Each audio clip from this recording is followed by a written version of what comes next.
All right. Hey, Skol Hoppers, welcome into another episode of the Skol Hop. I'm Evan. And I'm Austin.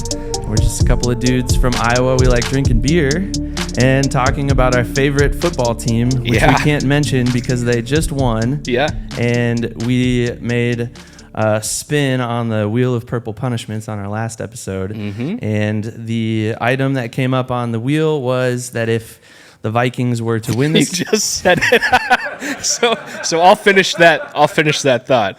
If our favorite NFC North team beats the 49ers, because our preseason picks for both of us were that the NFC North team in question were going to lose to the Niners. They did not. They beat the 49ers, surprisingly, and our punishment was if they beat the 49ers. We were wrong in our pick, and the punishment is that we would have to do 10 push-ups if we said their name. I'm not in push-up form. I am not wanting to do push-ups, so I will avoid the V word as heavily as possible. Evan, you already paid up on your first. Well, if I were to put money on who was going to do it first, I would have put it on you. Me too. I would have won that bet. Yeah, it's all good. I got the 10 in, so hopefully that's it, and it's probably not. But. Yeah. It's also sweet because it probably kind of broke up some nerves. You might be noticing. We've been hyping it up for a while. We are in a new studio right now. Where are we at, Ev? We are at the Iowa Podcast Awards. We got the awesome opportunity to record live here in the 3 o'clock slot. So, we're doing it. And the game, just finished minutes ago. So we got to see, of course, a victory from our favorite team, which was fun. And we'll get to talk about that, and it'll be a challenge to talk about that without mentioning them by name. I'm going to slip up so many times. But before we do that, we should probably pay the bills really quick. So we'll give a quick shout out to Big Top Ventures. They're our featured sponsor. Austin's got the shirt on. They can get you the best possible rate on some all-inclusive resorts throughout Mexico and Jamaica. So we'll put their email down below. We always flash that on the screen, and it's always down in the description as well. Send them an email if you're looking to take a trip to Mexico or Jamaica. And thanks, Big Top, for sponsoring today's episode. Yeah, thanks, guys. All right, we've got another bit of exciting news. We had beer provided for us for today. Yeah, we did. Where's it from, Ev? It's from one of our favorite local breweries, 5 Cities, out of Bettendorf, Iowa. And they got us one of my favorites. Yeah. You got to talk about it. Oh, man. So I haven't had this one yet. It's amber season. It's the Crushin on Amber. They got some really cool can art here. I don't think I've had this one. There's always a possibility if we've had it together at the brewery. I don't remember having it, which might be a testament to how good this beer is. I'm really excited about it. I think we should just crack it open, give it a quick initial review. This is like my go-to when I'm there. And there are bartenders that work there that know me and know when I walk in, they're like, "You want the amber?" Yep, that's what I want. Well, so real quick, I've definitely had it. Yeah, and it's wonderful. Big thanks to Cheyenne at 5 Cities for providing the beer for us today. And Skol. This is terrifying. Skol. Oof. All right, we got some equipment here we don't want to ruin. It is not our equipment. Try not to spill beer on the equipment. All right, man. Yeah, that's a good amber. That's a solid amber. If you like ambers, you would like this one. That's all I can say about it. Evan, what do you think about it? It's just as good as it always is. It's perfect in every way, which is why I order it every time. Yeah, so. And we're coming up on Oktoberfest season 2. We're kind of there too, so keep an eye out. Usually October for the Skol Hop tends to be an Oktoberfest month, so I'm looking forward to that too. Me as well. All right. We did the intro. You already paid up for one of your purple punishments. Hopefully we don't have any more because we just can't say the name of our favorite team this episode. But we can talk about our favorite team. What do you think? Can. What are your initial just quick reactions to that Niners NFC North team game? Well, first of all, I think any fan of our favorite team would be surprised that they won. Yeah. In fact, we both picked them to lose this game. Mm-hmm. Granted, that was a few months ago. It was before even final rosters were set and stuff. So it was kind of a toss-up. Like, could they win? Well, maybe, but more than likely they won't. And they looked good today. They looked really good. Yeah. A lot of people were kind of discounting that win against the Giants last week because it's the Giants and Daniel Jones is terrible and the NFC North team in question probably are just, taking advantage of a terrible team. But the Niners last week in prime time against Aaron Rodgers looked pretty darn good. Yeah. And our favorite team in Minnesota, they got the job done.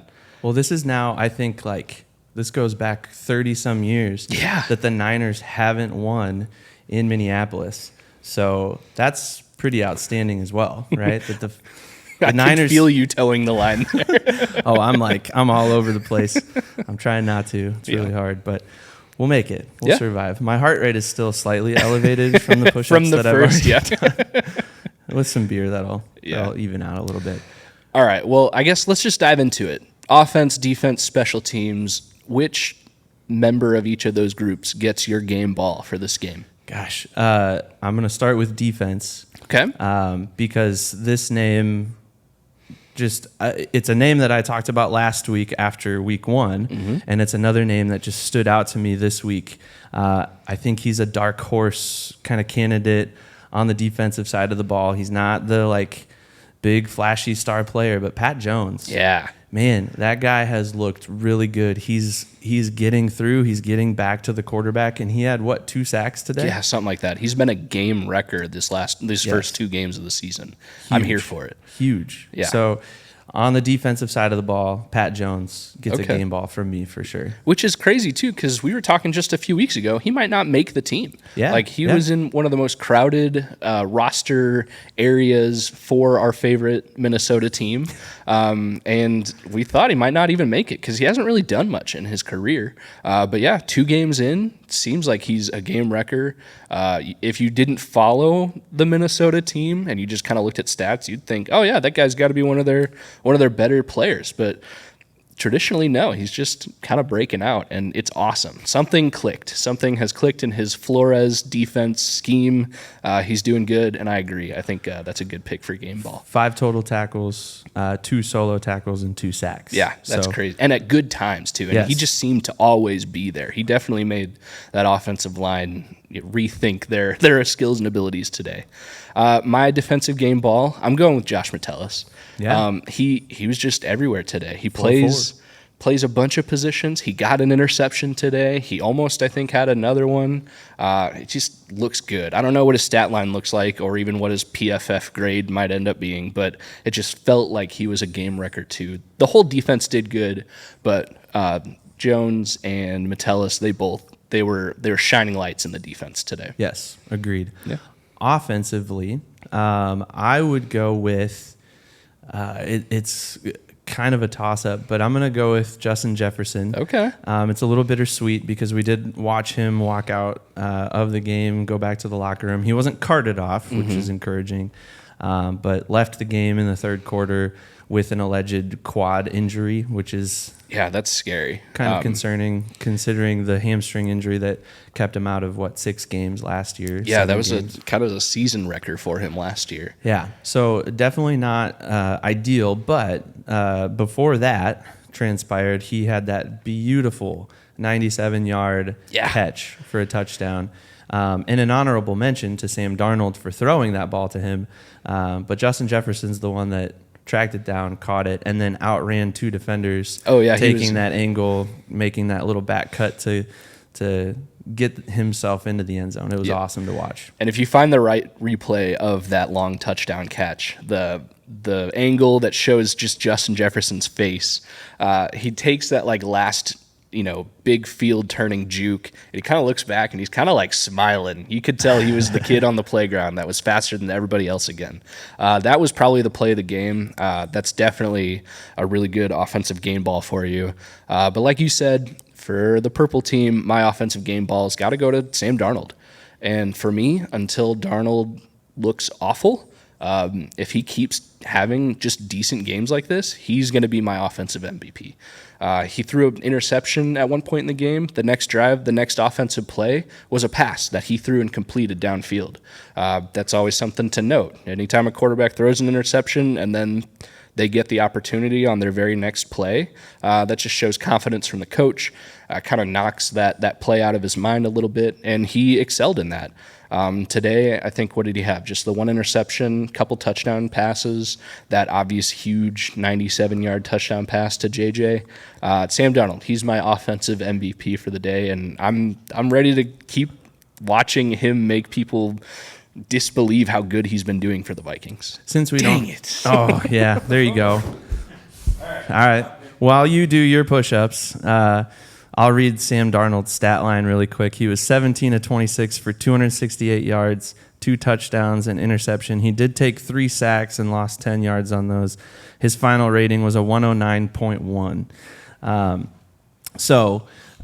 Kind of like you were saying, if Sam Darnold can keep playing to that level, if he can keep, he's not playing MVP level quarterback. He's not doing the cutesy Pat Mahomes behind the back or the shovel pass or whatever. We're not getting cute with the flea flickers or anything like that. It's just managing the game, handing the ball off when needed, getting the ball out. We saw a lot of those quick screen passes early on in the game from the purple team that sometimes frustrate us.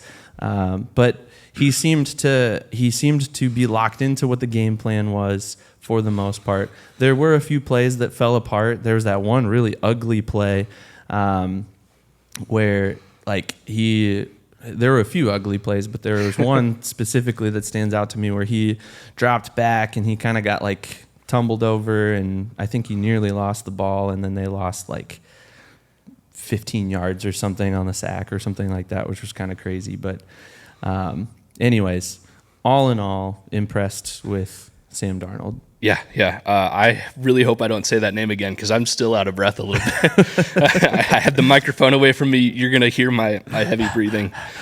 So we've done offense, we've done defense. What about special teams? Who gets your game ball? Yeah, I'm going to take the one that I think you were probably going to take and make you mad a little bit. But CJ Ham, and we talked about this while we were watching it as it happened. He has fully redeemed himself from the fumble early in week 1. He fumbled early, what was it, first quarter, week 1? Yeah, it was the first drive. Yeah, and that was really frustrating, especially for a guy that's been so steady and doesn't typically turn the ball over. So to block the punt that he blocked today, and we said this too while we were watching it, he'd probably redeemed himself pretty well in all of the different things that he does, run blocking, pass blocking, special teams, whatever. But that solidified it. That blocked punt was yep, he's back, he's good, and we're glad to have CJ Ham on the team. Yeah, sure. He's back in the good graces of everybody. Yes. Not just his teammates who know how good of a player he is outside of that fumble. You stole mine. That was going to be my special teams game ball. But I think the only other obvious one for the purple team is Will Reichard. He made his first career NFL field goal today, and his second. I think he only had 2 today. He's perfect. He hasn't missed a kick yet. Yep. There's no wood that I can see on this beautiful set, but knock on wood, Will Reichard. Have we figured out a nickname for him yet? Will the Thrill, or what Will was the Thrill? Oh, what was the Josh Metellus TikTok that came out this week where he was asking about what was it? Everybody's producer tags? Yeah, and he rapped it almost. Yeah. What was he saying? Will the Thrill is coming? Yeah, Will the Thrill's coming. That's what it was. Yeah. So yeah, I like that for sure. Yeah, he's my special teams game ball today.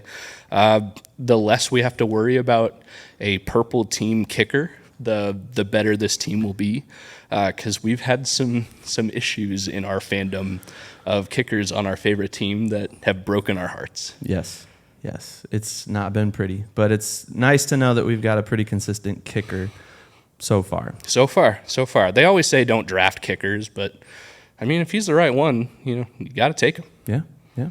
What about highs and lows, or to put it differently, because we use that term a lot, something that I've been using with my daughters at home, and they like to do this at dinner, is we talk about roses and thorns. Ooh, okay. So that's very artistic. Yeah, I like it. Yeah. What are your roses and thorns from the Vikings? Ooh, that was a close one. Oh. Didn't say it. We did talk. There is going to be a little bit of leeway on this. I have to say it you completely. Have to say the full I word. stopped myself. Finish with the S. From the game today. Against the Niners. I think roses and thorns. I think my And I like that because a rows can really just be like a general idea too. It doesn't have to be one play. I think if it was one play, I think we'd both pick that 97-yard historical I'm not doing this on purpose. I really don't want to do push-ups again. But yeah, that historically long play for the Minnesota team, that would be the pick other than the blocked punt. But for me, again, I said it last week, there was no Superman. We didn't have the Justin Jefferson who got 500 receiving yards and made the Buffalo Bills type catch on 4th and 18. Like, we didn't need that crazy performance. So my rose would be that this was an overall team win without any huge main Superman on offense, defense, or special teams. Nice. What about you? What's your rose there, Ev? A rose for me would be a lot of the defensive stops, especially in the first half. It seemed like defensively they had the Niners figured out. It seemed like Brian Flores had this defense watching film all week. They were ready. They were prepared. They knew what the Niners were going to throw at them. The Niners were still able to advance the ball quite a bit. And, of course, you're going to find George Kittle over the middle. You're going to find Brandon Ayuk. You're going to find Deebo Samuel.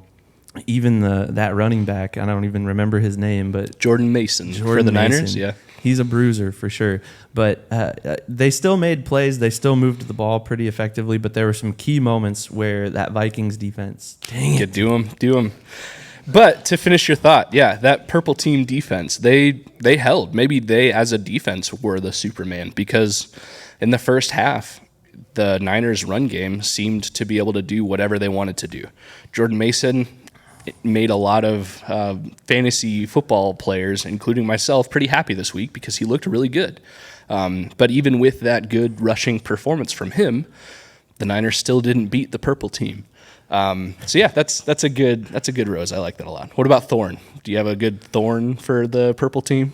Oh man, I think it's probably a tie between those sacks that Darnold took and the protection up front, or Justin Jefferson getting injured. Hurt. Yeah. It's a tie, I think, between those two for me. It's tough to pick one. If I had to pick one, probably Justin Jefferson, because you just don't know what's going to happen there. But you'd like to see your offensive line protect for your quarterback a little bit better and give him time to throw the ball. And granted, the Niners have some pretty high-powered weapons on that defensive line to come after, namely Nick Bosa. But it seemed like he was pretty quiet for the most part. He got in there a few times, but he also got nicked up too. There was that like horrible play where it was Jefferson, Bosa, and I think even Kittle might have been on that. Big terrible play that everybody in the world got injured. Yeah, that's probably true. I was going to say the offensive line performance as a whole. The one play, I think you were talking about it earlier, where Darnold looked up and didn't even get to like make a decision, and he had somebody grabbing him immediately. That was just Garrett Bradbury getting mulled over. And last year, Garrett Bradbury, after he had that back injury and came back, he looked really good. And so far this year, I mean, you got Dexter Lawrence last week with the Giants, who's a game breaker. And then this week, the Niners defense as a whole is pretty awesome. So it's a tough ask for the Vikings offensive line. But if you're going to do anything, you have to start. Dang it, I said Vikings again, didn't I? You did. All right, finish my thought. You did. Honestly, I was just kind of looking ahead at what's next for the Vikings. Dang it. This was a terrible idea. Why don't you take it from here and finish your thought? All right. So what's next? So this next week after Sunday Night Football, the Bears and the Texans play each other tonight on Sunday Night Football. But next week, the purple team hosts, right? It's a home team for Minnesota. They host the Texans. Yes, I think so. Oh man, I'm definitely still breathing heavy. I can see it in your face too. This is. I think I've got 30 push-ups in now. Oh, and I've done it twice. I don't even think we'll have to run the tape back. I don't think I did all 10 on my last one. And please be kind. I don't have the form that is necessary for perfect push-ups. But I guess I just can't say the purple team's name again, and I don't have to worry about that. The purple team is, in fact, at home against the Texans next week. And that's a big thing. The Texans are an up-and-coming team. I've said the Texans are a year ahead of where I hope the Vikings would be. Dang it. Finish my thought, Ev. I can't because I'm laughing too hard and I'm still out of breath from the last time. No, I agree with you. The Texans are probably a step ahead of where our favorite team currently is. I don't know that. Your face is so red. The entertainment value, right? Yeah, we're here. This is why we did it. Purple punishments, okay? It has been a punishment so far. Oh my gosh. Yeah, I'm somewhere around 30 like you, but yeah, I think we've both got 30 in now. Oh man. So we'll be a little more sculpted in our upper body. All right. Do you think the purple team has any chance against the Texans next week? I do, especially considering how they've played. The purple team, that is, how they've played so far through weeks 1 and 2. It'll be interesting to see how the Texans play because they play tonight against the Bears, right? Yep. So that'll be an interesting Sunday night football game and one that we'll watch with some interest, both for the in-division rivalry with the Bears and continuing to watch the progression of Caleb Williams and how all that stuff is progressing. And then how the Bears are able to manage C.J. Stroud and that offense. And Stephon Diggs. And, yeah, that guy. He was a thorn. Yeah, it'll be fun to watch. I'm excited. I think after this Niners win, the purple team is definitely a wild card now. I mean, the predictions where they're going to get 6-7 wins, you got to rethink those. Mm-hmm. I'm not saying Super Bowl. That would be crazy to say after 2 pretty good games, but still just 2 games. But I mean, they're showing that they're a team to beat so far. So looking ahead at the Texans against the purple team at home, what are the keys to victory? How is our favorite team going to overcome the Texans? Well, I think we kind of said it already. The offensive line needs to step it up, whether it's changing personnel in there. Man, I'm still out of breath. I think we just need to call it what it is. Okay. Yeah. What? I'll take over. I'll let you catch your breath. I agree with you. Offensive line for sure. I think getting Justin Jefferson healthy is another thing. Yeah, absolutely. Yeah, we need him. That guy is so important to what we do. Even there was a Jalen Naylor touchdown that we watched today, and it was such an easy touchdown. Was it Charvarius Ward that was covering Jalen Naylor? Mm-hmm. And it was clear to me watching the replay that Charvarius Ward got caught looking over at Justin Jefferson. He wasn't covering Justin Jefferson, but he was looking over there because he thought the ball was going over there, and that left Jalen Naylor wide open. Touchdown purple team, and it was awesome. And Sam Darnold threw a perfect pass. I think I said butter as soon as he threw it. Right in. Yeah, it was great. And we can't forget, this whole game, Jordan Addison wasn't playing. He's still got his ankle. Maybe he's back next week for the purple team. That would be huge, especially if Justin Jefferson's out for any amount of time. Yeah, it will be pivotal to get Jordan Addison back if Justin Jefferson has to miss time. If they're both out, it's going to be rough for the Vikings offense. Yeah. Dang it. Oh, man. Well, I think this proves the purple punishment segment is going to be a good one for us this season. I wish we would have thought about the exact punishment, because at this moment, I wish we would have done a habanero or something. That would have been more embarrassing for me than for you. I would have been less red in the face if we had eaten a habanero. But yeah, it's a good segment. I'm excited for it. I'm here for it. We'll continue to spin the wheel as long as we get our picks wrong. Yeah, which if we're picking a loss and we're wrong about that, I think we're both pretty happy. Yeah, and we're getting slightly more in shape with this punishment. Man. So I don't know. You give me a lot of credit there. But yeah, I think we've said about all we can. Snap reactions for the purple team on this week. Just really quick.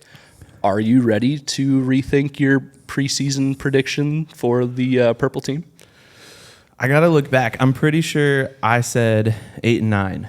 Does that what you sound said? familiar? I know I said 11 wins.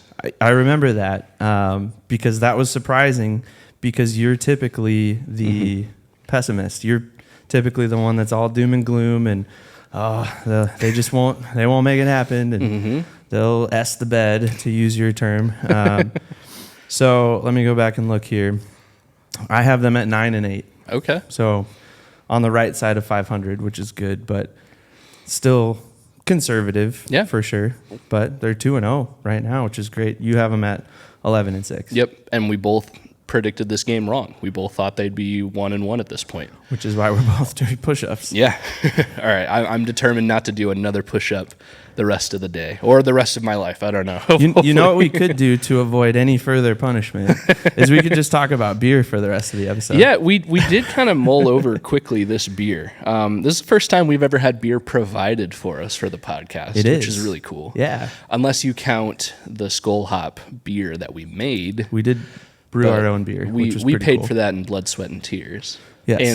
And like the help of Forrest. A month's worth of patience. Yeah, that was fun to watch. If you've never brewed beer, it's fun to watch it ferment and the airlock just spit out what CO2 is it doing? Yeah. So I've had a lot of these. This is, again, 5 Cities Brewing out of Bettendorf, Iowa, Crushing on Amber. It's been on their beer list forever. I mean, since I started going there regularly. What are your thoughts on this beer? So you're the amber guy. I'm the IPA guy. But this podcast has really opened my eyes to more beers. Definitely ambers. I would say I'm an amber fan. Not that I ever hated them, but I just always went for the IPA. Now I will go out of my way to order an amber. Even sours. I'm working my way up towards being a sour guy. Last week with the caramel apple Fandango was delicious. So good. If you haven't had that Toppling Goliath caramel apple Fandango, go do it. But that's not this week's beer. If you haven't had really any 5 Cities beers, they're in Bettendorf. I don't know if they distribute across the state. Yeah, I don't know how widely they're distributed, but I know we can get them in our local stores. Yeah. Well, we live right there. So. But yeah, I've never had a 5 Cities brew that I didn't like. I don't think they put out bad stuff. Everything they put out is quality, good ingredients. They know what they're doing. And this amber, I'm just going to say it's the first time I've had it because I can't remember if I've ever had it before. It's just right up there with it. It's a solid amber. Doesn't try to do anything too much, too less. It's just a solid 5 Cities amber. It's balanced. Yeah. I like that. And I say this all the time about beer, but I like beer that doesn't do too much, where like the caramel apple Fandango is actually kind of an exception because that was like on the like extreme end of what we typically have on an episode. But it was doing too much in all the right ways. Yeah, it's just an extravagant beer, and it did what it does well. And the price tag on that beer is definitely something to consider. But as well. Like I said last week, Toppling Goliath, they have good ingredients. They put out quality stuff, so you're not paying a lot for a crappy product. It's well priced for a solid, good product. Yes, and 5 Cities, you said it, they make great beer. Everything I've tried of theirs has been delicious. This amber is my go-to. It is my regular. I typically don't order anything other than this when I go there just because I know I'm going to like it. I know I'm going to enjoy it. I know I can have a few and be just fine, drive myself home safely and that sort of thing. So it helps when you live like a 5-minute bike ride from the brewery. It's not even 5. I could walk. I have walked there before. So while we're here, maybe we should take a moment to just remind people who we are, what we do, and where they can find us. Yeah, so we are the Skol Hop Podcast. We talk about the Minnesota NFL team, which unfortunately we can't say today, even though we both said it many times. Let's pause. We'll be able to say it again next week when we record, so that's the good news. That is this week's punishment. I don't remember. Did we predict on our preseason predictions if the purple team would beat the Texans? I feel like I might have. You said that they would lose. Ooh, okay. And I said they would lose. Okay, so we have a potential for both of us doing another purple punishment next week, which again can be anything on our list, not just doing 10 push-ups for saying the team's name. I'm pulling for a habanero or something like that. That will destroy me, but Well, you'll be fine. I'll be fine, but I think the push-ups probably destroyed me more than you, so we can get a little kickback. It all evens out in the end. It's fine. Sure. But yeah, at this moment, I'm predicting a purple team win over the Texans, if we didn't already say that a few minutes ago. So I'm also predicting having to spin the wheel of purple punishments. So getting back to my original question, because we sidetracked for a moment, where can people find us? Where can they find out more about the Skol Hop? Yeah, so we have a website, theskolhop.com. You can find all of our episodes there. This is episode 58. We had an unnumbered, unofficial episode last week as a reaction, but they're all on the website. We have merch through TeePublic. We don't really do it, but if you want one of our awesome shirts that Evan is sporting right now, you can do that at our website. We're also on all the socials. If you want to find the whole episode of any podcast or even segments, we put everything out on YouTube, Spotify, TikTok, Twitter, Instagram, everything. If you want to find us, just Google the Skol Hop and you'll find everything. And a fun little niche market that we've tapped into, that you've tapped into more than anything, is injury videos. Yeah. So if you're like a glutton for punishment and you just love watching slow-mo footage of professional and collegiate athletes getting hurt and a quick dissection of what the injury might be, you've got some good ones on our TikTok especially. Yeah. So there are some weirdos out there like me that instantly, if they see Tua Tagovailoa get injured, they're going to go to the internet because they want to see the replay and see how bad it really is. And lots of times you can find our TikTok and we might have a low quality video, but at least it'll be there and you can see it. So there you go. Well, check us out wherever you like to get your content. Make sure you like and subscribe. And it's been fun hanging out here at the Iowa Podcast Awards. Yeah, I've had a blast. We got to watch the game. We met Jeremy over there with K Love You Bye. There's a lot of other good Iowa podcasts out here, and it's fun to meet the people and to really realize how many there are. I think I heard something like 600 different Iowa-based podcasts, which is kind of crazy, but it kind of plays into the joke that, everybody and their uncle has a podcast too. So we like ours. We think we do good. It's a lot better when we don't have to catch our breath for doing push-ups for saying the purple team's name. But yeah, I've had a lot of fun, and I'm looking forward to seeing how, because this is the first annual Iowa Podcast Awards, looking forward to seeing how it goes in the future too. Yeah, hopefully we'll be able to come back and continue to network with other great podcasts and maybe record another one like this in a year. Yeah. Cool. Well, I'm excited for a purple team win.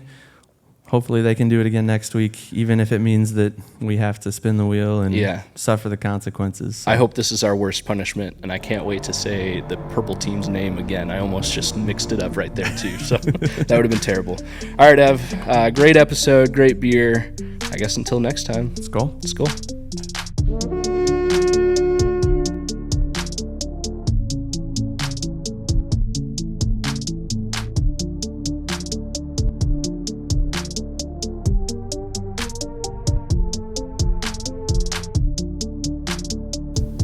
Hey Vikings fans, Evan here from the Skol Hop, and we just wanted to say thank you again so much for listening to the Skol Hop, and we also wanted to take one more opportunity to let you know that this episode of the Skol Hop has been brought to you by Big Top Ventures.